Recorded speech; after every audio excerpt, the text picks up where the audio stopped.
23 years ago, I met Jackie on my first visit to China. He self-identified as non-religious, and his father worked for the government. We had an interesting start to our friendship, which included a donkey dish, but that's a story for another time.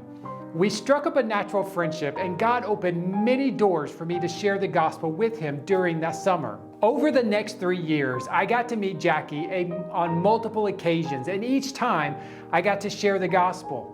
Then 3 years after we first met, he sent me an email telling me that he had accepted Christ.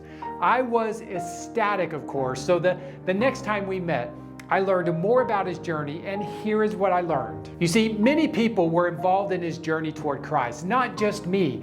And ultimately, it was not one person, one ministry, or even one method that reached him. It was a collective effort involving many people and approaches. In the church's global missions effort, we need to understand this reality. In fact, it goes much deeper than a few unrelated people crossing paths with someone like Jackie. It involves a tribe behind the scenes who is behind each messenger who is sent out to make disciples. Romans chapter 10, verses 14 and 15 states very clearly, "How then will they, the lost, call on him in whom they have not believed? And how are they to believe in him they have never heard? And how can they hear without someone preaching to them? And how are they to preach unless they are sent?" It's clear in these verses a tribe is necessary.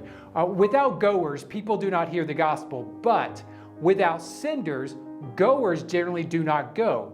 Each part of the body must fulfill their role for everyone globally to gain gospel access. In light of this, let's briefly touch on fruitfulness. For any ministry or missionary or believer or anyone to take credit for fruitfulness, remember the tribe. Without the sending part of the tribe standing behind the goers, the fruitfulness will not transpire. In light of this, we need to be careful whom we give credit to or how we take credit. And before we take credit for anything, remember this truth. Only through the Holy Spirit can we bear fruit. Without him, we can do nothing. Zilch, nada.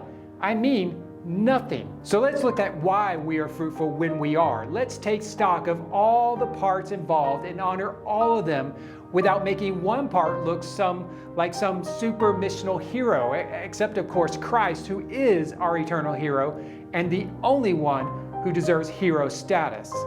I'll see you next time.